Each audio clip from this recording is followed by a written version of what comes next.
ನಿಮ್ಮ ಅಜ್ಜಿ ಸ್ಥಿತಿ ನೋಡ್ತಾ ಇದ್ರೆ ನನ್ನ ಹೃದಯನೇ ನಿಂತಿರೋ ತರ ಅನಿಸ್ತಾ ಇದೆ ಕಣೋ. ಬೇಗ ಹೋಗಪ್ಪ. ಅಮ್ಮ ಪ್ಲೀಸ್, ಇಂಥ ಮಾತುಗಳನ್ನೆಲ್ಲ ಆಡಿ ನೀನ್ ಟೆನ್ಷನ್ ಆಗೋದಲ್ಲದೆ ನನ್ನ ಟೆನ್ಷನ್ ಮಾಡಿ.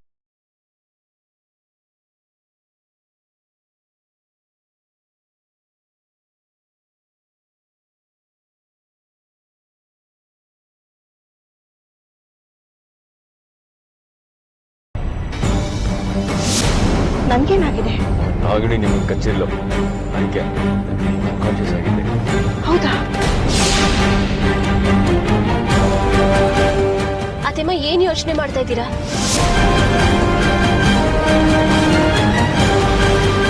ಅಜ್ಜಿ ನಿಮ್ಮನ್ನೇ ಕೇಳ್ತಾ ಇರೋದು. ನಾನು ಆತಂಕ ಪಡ್ತಾ ಇರೋದು ನನ್ನ ಬಗ್ಗೆ ಅಲ್ಲ, ಮತ್ತೆ ಇನ್ಯಾರ ಬಗ್ಗೆ? ರುದ್ರನ್ ಬಗ್ಗೆ. ರುದ್ರ ಚಿಕ್ಕಪ್ಪನ ಬಗ್ಗೆ ನೀವ್ ಯಾಕೆ ಆತಂಕ ಪಡ್ಬೇಕಜ್ಜಿ? ರುದ್ರ ಒಬ್ಬನೇ ಮನೇಲಿದ್ದಾನೆ, ಅದು ಅಲ್ಲದೆ ಆ ನಾಗಿನಿ ಕೂಡ ಮನೇಲಿದ್ದಾಳೆ. ರುದ್ರ ಯಾವ ಪರಿಸ್ಥಿತಿಲಿದ್ದಾನೆ ಅಂತ ನಿಮ್ಮಿಬ್ರಿಗೂ ಚೆನ್ನಾಗಿ ಗೊತ್ತಿದೆ ಅಲ್ವಾ? ಇದೇ ಸಂದರ್ಭನ ಬಳಸ್ಕೊಂಡು ಅವಳೇನಾದ್ರೂ ರುದ್ರನ ಕಚ್ಬಿಟ್ರೆ ನಾನು ನನ್ನ ಮಗನ ಉಳಿಸ್ಕೊಳ್ಳೋಕ್ಕೋಸ್ಕರ ನಾನು ಯಾವ ದೇವ್ರನ್ನ ಬೇಡ್ಕೊಳ್ಳಿ ಹೇಳಿ? ಅಯ್ಯೋ, ರುದ್ರ ಅಷ್ಟೇ ಅಲ್ಲ, ನಮ್ಮ ಅಮೃತ ಕೂಡ ಅಪಾಯದಲ್ಲಿದ್ದಾಳೆ. ಏನಮ್ಮ ಹೇಳ್ತಾ ನೀನು? ರುದ್ರ ಮತ್ತೆ ಅಮೃತ ಇಬ್ರು ಮನೇಲೇ ಇದ್ದಾರೆ. ಅವರಿಬ್ರಲ್ಲಿ ಆ ನಾಗಿಣಿ ಯಾರನ್ ಬೇಕಾದ್ರೂ ಬಲಿ ತಗೋಬಹುದು. ನಾನು ಇದನ್ನ ಯೋಚನೆ ಮಾಡಲಿಲ್ಲ. ಒಂದು ಕೆಲಸ ಮಾಡೋಣ, ಅಜ್ಜಿನ ಹಾಸ್ಪಿಟ್ಲಿಗೆ ಬಿಟ್ಬಿಟ್ಟು ನಾವು ಮನೆಗೆ ಹೋಗೋಣ. ನೋಡಿ, ನನ್ನ ಬಗ್ಗೆ ಆತಂಕ ಪಡೋದು ಬೇಡ. ಮೊದಲು ರುದ್ರ ಉಳಿಸ್ಕೊಳ್ಳಿ, ಮನೆ ಕಡೆ ಹೋಗೋಣ, ನಡೀಲಿ. ನನಗೆ ರುದ್ರ ಚಿಕ್ಕಪ್ಪ ಅಮೃತ ಅವ್ರು ಎಷ್ಟು ಮುಖ್ಯನೋ ನೀವು ಅಷ್ಟೇ ಮುಖ್ಯ. ಇನ್ನೊಂದು 2 ನಿಮಿಷ ಹಾಸ್ಪಿಟ್ಲ್ ಬಂದ್ಬಿಡುತ್ತೆ. ಅಜ್ಜು, ನನ್ನ ಮಾತು ಕೇಳು. ಆ ನಾಗಿನಿ ನನ್ನ ಕಚ್ಚಿಲ್ಲ ನೋಡು, ಹೋಗೋ ರಭಸದಲ್ಲಿ ತರ್ಚಿದೆ, ರಕ್ತ ಬರ್ತಾ ಇದೆ ಅಷ್ಟೇ. ಮೊದಲು ಕಾರ್ನ ಮನೆ ಕಡೆ ತಿರುಗಿಸು. ಅಜ್ಜಿ ಏನ್ ಹೇಳ್ತಾ ಇದ್ಯಾ? ಹೂ ಕೊಡೋ, ಮೊದಲು ನಿನ್ನ ಅಮೃತನ ಚಿಕ್ಕಪ್ಪನ ಕಾಪಾಡ್ಕೊ, ಮನೆ ಕಡೆ ನಡಿ. ಅತ್ತೆಮ್ಮ ಹೀಗೆ ಹೇಳ್ತಾ ಇರೋದು ನೋಡಿದ್ರೆ ನಾಗಿಣಿ ಇವ್ರನ್ನ ಕಚ್ಚಿಲ್ಲ ಅಂತ ಅನ್ಸ್ತಾ ಇದೆ. ಅರ್ಜುನ್, ಗಾಡಿ ಮನೆ ಕಡೆ ತಿರುಗಿಸು.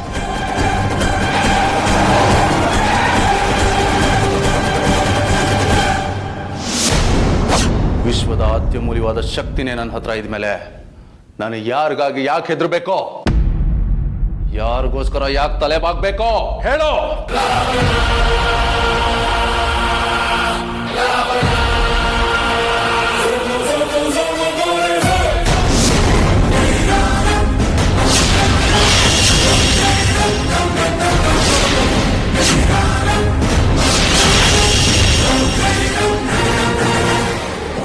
ಏಯ್ ನಾಗಿಣಿ, ಭೂಮಿ ಮೇಲೆ ಅಸ್ತಿತ್ವನೇ ಇಲ್ಲದೆ ಒಂದು ಹುಳು ತರ ಅಲ್ಲಿಯೋ ನಿನಗೆ ಇಷ್ಟು ಬುದ್ಧಿವಂತಿಕೆ ಇರ್ಬೇಕಂದ್ರೆ ನನಗಿನ್ನೆಷ್ಟಿರ್ಬೇಡ ಅನ್ನೋದು ನನಗೆ ಯೋಚನೆ ಮಾಡಿದ್ಯಾ?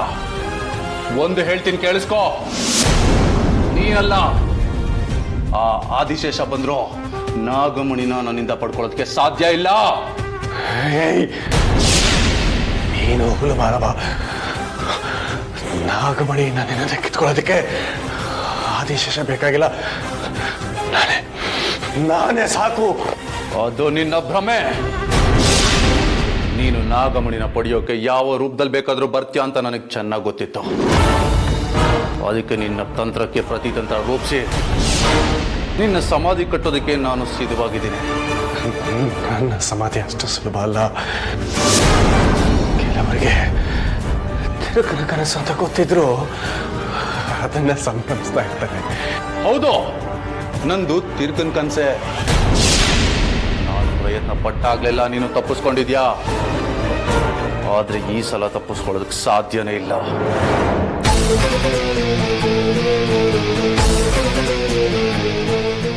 ಯಾವ ಅಸ್ತ್ರ ಅಂತ ಯೋಚನೆ ಮಾಡ್ತಾ ಇದೀಯಾ?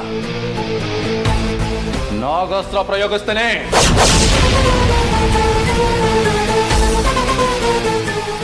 ಅಂದರೆ ನಮ್ಮ ಅಸ್ತ್ರವನ್ನ ನನ್ನ ಮೇಲೆ ಪ್ರಯೋಗಿಸ್ತೀಯ? ಅದೇ ತಾನೇ ಲೋಕದ ನಿಯಮ. ಲೋಹದಿಂದ ಲೋಹನ ಬಗ್ಸೋದು, ವಜ್ರದಿಂದ ವಜ್ರನ ಕತ್ತರಿಸೋದು. ನಿನ್ನಂತ ಪೊಗ್ರಿರೋ ನಾಗಿಣಿನ ನಾಗಾಸ್ತ್ರದಿಂದಲೇ ಸಂಹಾರ ಮಾಡೋದು.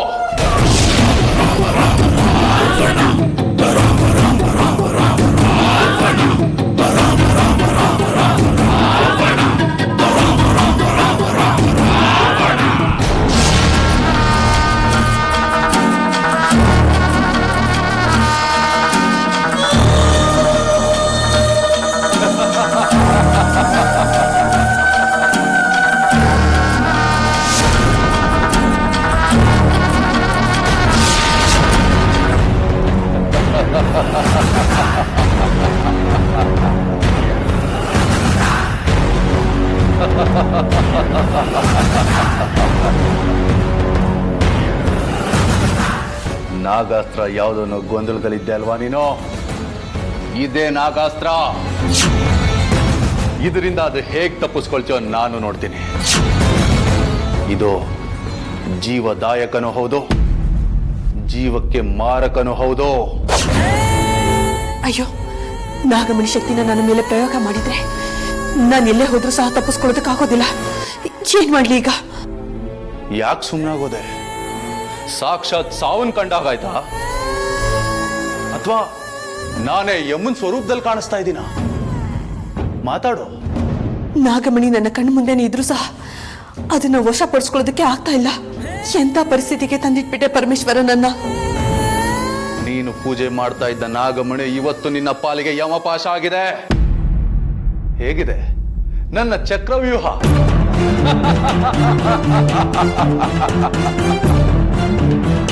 ಅವತ್ತು ಚಕ್ರವ್ಯೂಹನ ಭೇದಿಸೋದಕ್ಕೆ ಆಗದೆ ಅಭಿಮನ್ಯು ಸತ್ತ. ಇವತ್ತು ನೀನ್ ಸಾಹಿತ್ಯ, ಇಲ್ಲೇ ಸಾಹಿತ್ಯ.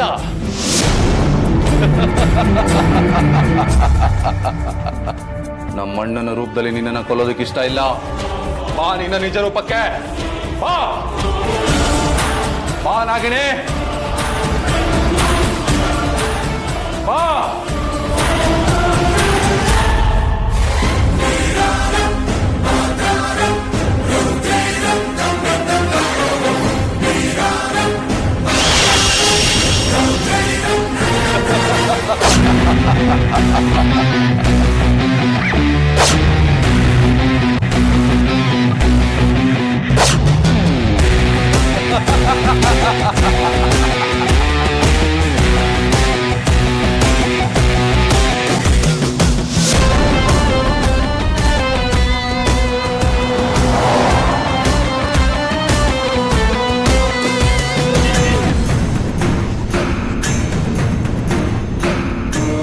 ನಮ್ಗೇನಾಗುತ್ತೋ, ನಮ್ಮ ಮನೇಲಿರೋರ್ಗೆ ಏನಾಗುತ್ತೋ ಅನ್ನೋ ಆತಂಕದಲ್ಲಿ ದಿನ ಕಳೆಯೋ ಸ್ಥಿತಿಲಿ ನಾವಿದೀವಿ. ಇಂಥ ಸ್ಥಿತಿ ಯಾವ ಶತ್ರುಗಳಿಗೂ ಬರಬಾರ್ದು. ಯಾವ ದುರ್ಗಳಿಗೆ ಇಲ್ಲ ಆ ನಾಗಿನಿ ಬಂದು ನಮ್ಮ ಮನೆಗೆ ಒಕ್ಕಿಸ್ಕೊಂಡ್ಲು. ನಮಗೆ ಬರೀ ಹಿಂಸೆನೆ. ಆ ಕಾಣದೇ ಇರೋ ಮಣಿಗೋಸ್ಕರ ನಮ್ಮೆಲ್ಲರ ಮನ್ಸುಗಳು ವಿಲವಿಲ್ಲ ಅಂತ ಒದ್ದಾಡ್ತಾ ಇದೆ. ಎಲ್ಲದಕ್ಕೂ ಒಂದು ಅಂತ್ಯ ಅನ್ನೋದು ಇದ್ದೇ ಇದೆ. ಏನತ್ತೆ ಮಧು? ಆ ನಾಗಿನಿ ಯಾರು ಅಂತ ಕಂಡಿಡ್ದು ಅವಳಿಗೊಂದು ಗತಿ ಕಾಣಿಸೋದು. ಆದ್ರೆ ಅವಳನ್ನ ಎಲ್ಲಿ ಅಂತ ಹುಡ್ಕೋದೇನ್ ಬಂತು? ನಮ್ ಕಣ್ಣೆದ್ರಿಗೆ ಇದ್ದಾಳೆ. ಯಾರು? ಎನ್ಯಾರು? ಆ ಅಮೃತ. ಯಾಕಜ್ಜಿ ಅಮೃತ ಮೇಲೆ ನಿಂಗಿಷ್ಟು ದ್ವೇಷ? ನನಗ್ ದ್ವೇಷ ಇರೋದು ಆ ನಾಗಿನಿ ಮೇಲೆ. ಆದ್ರೆ ಅಮೃತನೇ ನಾಗಿಣಿ ಅಂತ ಹೇಳ್ತಿದ್ದೀರಲ್ಲ, ಅದೇ ಸತ್ಯ. ಸುಳ್ಳು ಅತ್ತೆಮ್ಮ. ನೀವ್ ಏನ್ ಹೇಳಿದ್ರು ನಾನ್ ನಂಬ್ತೀನಿ, ಆದ್ರೆ ಇದೊಂದು ವಿಷಯ ಮಾತ್ರ ನಾನ್ ನಂಬೋದಿಲ್ಲ. ಯಾಕೆ ನಂಬಲ್ಲ? ಅಮೃತ ಅವರು ನಿಮ್ ಕಣ್ಣಿಗೆ ಮಾತ್ರ ನಾಗಿಣಿಯಾಗಿ ಕಾಣಿಸ್ತಾ ಇರೋದು, ನಮ್ ಕಣ್ಣಿಗಲ್ಲ. ಬಾಬಾಯಿಂದ ಮಾಯಾ ದರ್ಪಣ ಮಾಡಿಸಿದ್ವಿ, ಆಗ್ಲೂ ಅವಳು ನಾಗಿಣಿ ಅನ್ನೋದು ಪ್ರೂವ್ ಆಗಿಲ್ಲ. ನಾಗಶೋಧಕ ಯಂತ್ರ ಮಾಡಿಸಿದ್ವಿ, ಅದು ನನ್ನನ್ನು ಹಿಡ್ಕೋತೆ ಹೊರತು ಅಮೃತನ್ ಹಿಡ್ಕೊಳ್ಳಿಲ್ಲ. ಅಮೃತ ಅವರು ನಾಗಿಣಿ ಅಲ್ಲ ಅನ್ನೋದಕ್ಕೆ ಇದಕ್ಕಿಂತ ಇನ್ನೇನ್ ಸಾಕ್ಷಿ ಬೇಕು ಅಜ್ಜಿ? ನನಗೆ ಒಂದಂತೂ ಕ್ಲಿಯರ್ ಆಗೋಗಿದೆ. ಯಾವುದೋ ದ್ವೇಷನ ಮನ್ಸಲ್ಲಿಟ್ಕೊಂಡು ಅಮೃತ ಅವ್ರ ಮೇಲೆ ವಿಷ ಕಾರ್ತಿದ್ಯಾ ಅಷ್ಟೇ. ಅದು ದ್ವೇಷ ಅಲ್ಲ ಕೊಡು, ಪ್ರೀತಿ. ಸರಿ, ನಿಮ್ಮ ಮಾತಿಗೆ ಬರ್ತೀನಿ. ನೀವು ಹೇಳಿದಾಗೆ ಅಮೃತ ಅವರು ನಾಗಿಣಿ ಆಗಿದ್ದಿದೆ, ಅವತ್ತು ನವರಾತ್ರಿ ಪೂಜೆ ದಿನ ನಾಗಿಣಿ ನನ್ನ ರೂಪದಲ್ಲಿ ಬಂದು ಅಮೃತ ಅವ್ರನ್ನ ಯಾಕೆ ಕರ್ಕೊಂಡು ಹೋಗ್ತಾ ಇದ್ರು? ಇದಕ್ಕೆ ನಿಮ್ಮ ಹತ್ರ ಉತ್ತರ ಇಲ್ಲ ತಾನೆ? ಇದಕ್ಕೆ ಹೇಗೆ ನಿಮ್ಮ ಹತ್ರ ಉತ್ತರ ಇಲ್ವೋ ಹಾಗೆ ಅಮೃತ ಅವರು ನಾಗಿಣಿ ಅಲ್ಲ ಅನ್ನೋದೇ ಸತ್ಯ.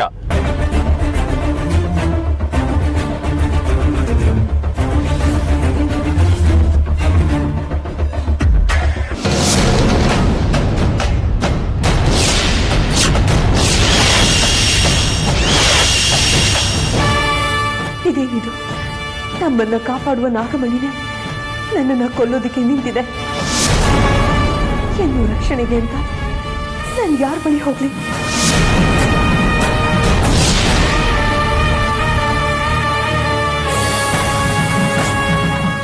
ಇಲ್ಲ, ಇವಳನ್ನ ಕೊಂದೆ ತೀರ್ಬೇಕು. ಯಾಕೆ ಹಾಗೆ ನಿಂತ್ಬಿಟ್ಟೆ? ಕದ್ದೋದಕ್ಕೆ ಆಗ್ತಾ ಇಲ್ಲ ಅಲ್ವಾ? ಇನ್ನು ನೀನು ಹೀಗೆ ನಿಂತಿರ್ಬೇಕು. ಉಳಿಸೋದಕ್ಕೆ ಅದು ಯಾರು ಬರ್ತಾರೋ ನಾನು ನೋಡ್ತೀನಿ. ನಿನ್ನನ್ನು ಉಳಿಸೋದಕ್ಕೆ ಯಾರಿಂದನೂ ಸಾಧ್ಯ ಇಲ್ಲ.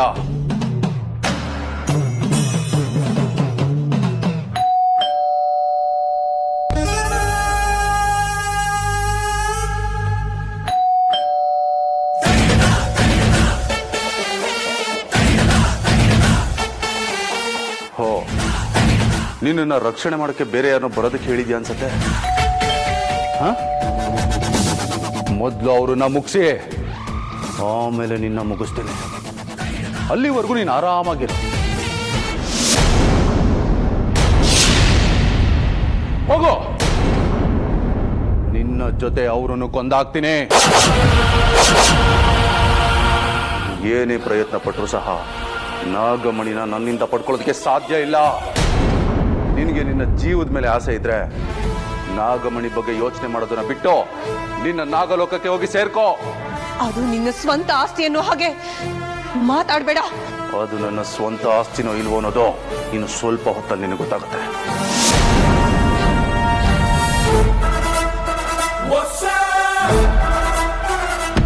ಏನೋ ಇಷ್ಟ ಹೊತ್ತಾದ್ರೂ ಬಾಗ್ಲೆ ತೆಗಿತಾ ಇಲ್ಲ? ನಾನು ಯಾರ ಸಹಾಯನೂ ನಿರೀಕ್ಷೆ ಮಾಡಿರ್ಲಿಲ್ಲ. ಮತ್ತೆ ಯಾರು ನನ್ನ ಸಹಾಯಕ್ಕೆ ಬಂದಿರೋದು? ನಾಗಯೋಧನ ಅಥವಾ ಅರ್ಜುನ್ ಅವ್ರು ಬಂದ್ರ? ಇದರಲ್ಲಿ ಅವರನ್ನ ಮುಗಿಸಿ ಆಮೇಲೆ ಬರ್ತೇನೆ.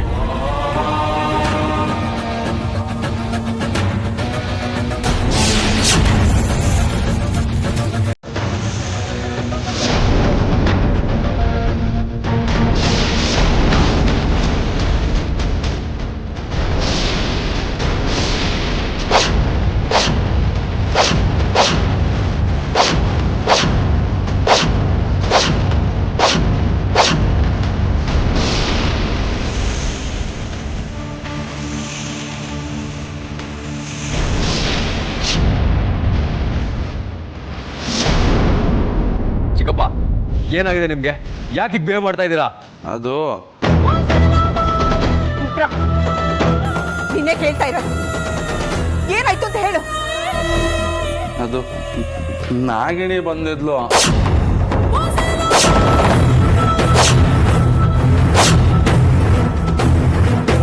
ಅಯ್ಯೋ, ಏನ್ ಮಾಡ್ಬೇಕು ಅಂತಾನೆ ಗೊತ್ತಾಗ್ತಾ ಇಲ್ವಲ್ಲ. ನನ್ನನ್ನು ಮುಗಿಸೋದಿಕ್ಕೆ ಅವನು ಇಷ್ಟು ದಿನ ಕಾಯ್ತಾ ಇದ್ದಿದ್ದು. ಅಕಸ್ಮಾತ್ ನಾನೇ ನಾಗಿಣಿ ಅನ್ನೋದು ಮನೆಯವರಿಗೆ ಗೊತ್ತಾದ್ರೆ ಖಂಡಿತ ನಾಗಮಣಿ ಪಡೆಯೋ ನನ್ನ ಕನಸು ಕನಸಾಗಿ ಉಳಿಯುತ್ತೆ. ಏನ್ ಮಾಡೋದು?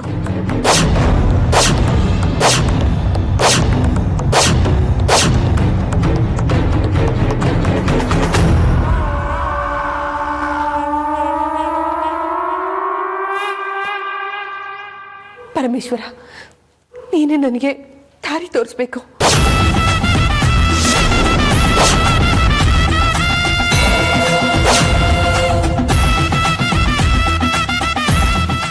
ಚಿಕ್ಕಪ್ಪ, ನಿಮ್ಮನ್ನೇ ಕೇಳ್ತಾ ಇರೋದು, ಏನಾಯ್ತು ಅಂತ ಹೇಳಿ. ಹಾವು ಹಾವು ಏನೋ ಅದು? ಹಾವು ಹಾವು ಅದೇನಂತ ಬಿಡಿಸಿ ಹೇಳು. ಅದು ಅಜ್ಜು, ಇವನೇನು ನೋಡಿ ಹೆದರ್ಕೊಂಡಿದ್ದಾನೆ. ಅದಕ್ಕೆ ಅದು ಇದು ಅಂತ ಇದ್ದಾನೆ. ಬಾಯಿ ಕಡೆ ನೋಡ್ಕಂದ, ನಾವೆಲ್ಲ ಬಂದಿದ್ದೀವಲ್ವಾ, ಅದೇನು ಅಂತ ಸರಿಯಾಗಿ ಹೇಳು. ಏನ್ ನೋಡಿದೆ ನೀನು? ಅದು ನನ್ನ ಪಾಡ ನಾನು ಆಡ್ತಾ ಇದ್ನಾ, ನನ್ನ ಮುಂದೆ ಒಂದು ಹಾವು ಬಂತು. ಅದು ಅಮೃತ ಆಗೋಯ್ತು. ಆಮೇಲೆ ಅವಳು ನನ್ನ ಹತ್ರ ಬರ್ತಾ ಬರ್ತಾ ದೊಡ್ಡದಾಗಿ ಕಣ್ಣು ತೆಗೆದ್ಲು. ಇಷ್ಟುದ್ದ ನಾಲ್ಗೆ ತೆಗೆದು ಕಚ್ಚೋದಕ್ಕೆ ಬಂದ್ಲು. ನನಗೆ ಭಯ ಆಗೋಯ್ತು.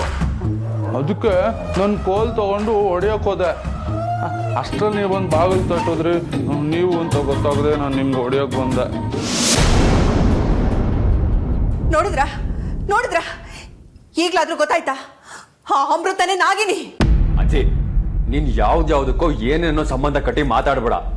ನೋಡು, ಯಾವ್ದಕ್ಕೆ ಯಾವ್ದನ್ನೋ ಹೋಲಿಸಿ ನಾನು ಮಾತಾಡ್ತಿಲ್ಲ.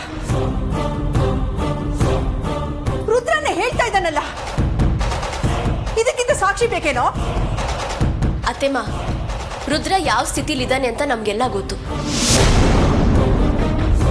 ಅವನು ಹೇಳೋದನ್ನ ನಾವ್ ಹೇಗ್ ಸೀರಿಯಸ್ ಆಗಿ ತಗೊಳ್ಳೋದು, ಹೇಗ್ ನಂಬೋದು ಹೇಳಿ? ಅಜ್ಜಿ, ನೀವ್ ಹೇಳ್ದಾಗೆ ಅಮೃತ ಅವ್ರ ನಾಗಿಣಿ ಆಗಿದ್ರೆ ಚಿಕ್ಕಪ್ಪಗೆ ಏನು ಮಾಡ್ದೆ ಯಾಕೆ ಬಿಟ್ಟು ಹೋಗ್ತಾ ಇದ್ರು? ಅವ್ನು ಹೇಳ್ತಾ ಇರೋದು ನಿಂಗೆ ಅರ್ಥ ಆಗ್ತಿಲ್ವಾ? ಅವ್ನು ಕೋಲ್ ತಗೊಂಡು ಹೊಡಿಯಕ್ ಹೋಗಿದ್ದಾನೆ, ಅದಕ್ಕೆ ಆ ನಾಗಿಣಿ ಹೋಗಿದ್ದಾಳೆ. ಅಯ್ಯೋ ಅಜ್ಜಿ, ಕೋಲಿಗೆಲ್ಲ ನಾಗಿಣಿ ಹೆದರ್ತಾಳ ಅಜ್ಜಿ. ಚಿಕ್ಕಪ್ಪನ ಮುಗಿಸ್ಲೇಬೇಕು ಅನ್ನೋ ಹಾಗಿದ್ರೆ ಹೇಗೋ ಮುಗಿಸ್ತಾಳೆ. ಹೀಗೆ ಹೇಳಿದ್ರೆ ಇವರು ಕೇಳೋದು ಇಲ್ಲ, ಹಾಗೆ ನಂಬೋದು ಇಲ್ಲ. ಇವ್ರನ್ನ ಹಾವಿರೋ ಕಡೆಗೆ ಕರ್ಕೊಂಡು ಹೋದ್ರೇನೆ ಸರಿ.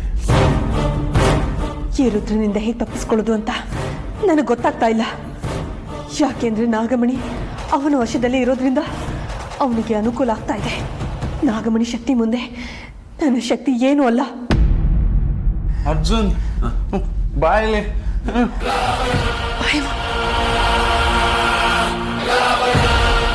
ರುದ್ರ, ಎಲ್ಲೂ ಕರ್ಕೊಂಡು ಹೋಗ್ತಾ ಇದೆಯಾ ನೀನು? ಅಮೃತನೇ ನಾಗಿನಿ ಅಂತ ತೋರ್ಸೋದಕ್ಕೆ. ಚಿಕ್ಕಪ್ಪ, ನೀವು ಅಜ್ಜಿ ಸೇರ್ಕೊಂಡ್ರಾ? ಏನೇ ಹೇಳ್ತಾ ಇದೆಯಾ ನೀನು? ಅದೇನೋ ಹೇಳ್ತಾರಲ್ಲ, ಇದ್ದಿದ್ದಾಗ ಹೇಳಿದ್ರೆ ಕೆಂಡಂತ ಕೋಪ ಅಂತ, ಹಾಗಾಯ್ತು. ಅಜ್ಜಿ, ನೀನ್ 100 ಸಲ ಅಲ್ಲ 1000 ಸಲ ಅಮೃತವರ ನಾಗಿಣಿ ಅಂತಂದ್ರು ನಾನ್ ನಂಬಲ್ಲ. ಹೌದು ಕಣ.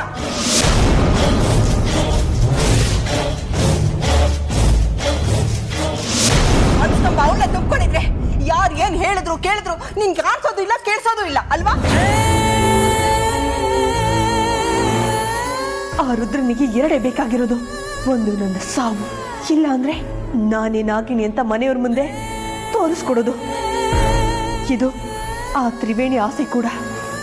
ಅಕಸ್ಮಾತ್ ನಾನು ನಾಗಿಣಿ ಅಂತ ಗೊತ್ತಾಗೋದ್ರೆ ಅತ್ತೆ ಪ್ರೀತಿಯಾಗ್ಲಿ ಅರ್ಜುನ್ ಅವ್ರ ಪ್ರೀತಿಯಾಗ್ಲಿ ನನಗೆ ಈ ಜನ್ಮದಲ್ಲಿ ಸಿಗೋದಿಲ್ಲ. ಇಲ್ಲ, ಅವರಿಬ್ಬರ ಪ್ರೀತಿಗಿಂತ ನನಗೆ ನಾಗಮಣಿನೇ ಮುಖ್ಯ. ಅದು ನನ್ನ ಕೈ ಸೇರ್ಬೇಕು. ಏನ್ ಮಾಡೋದು? ಅಕಸ್ಮಾತ್ ನಾನು ಈ ಮನೆ ಬಿಟ್ಟು ಹೋದ್ರೆ ರುದ್ರ ಇನ್ನೂ ಶಕ್ತಿಶಾಲಿ ಆಗ್ತಾನೆ. ಇಲ್ಲ, ಇದಕ್ಕೆ ಏನಾದ್ರೂ ಒಂದು ಪರಿಹಾರ ಹುಡುಕ್ಲೇಬೇಕು.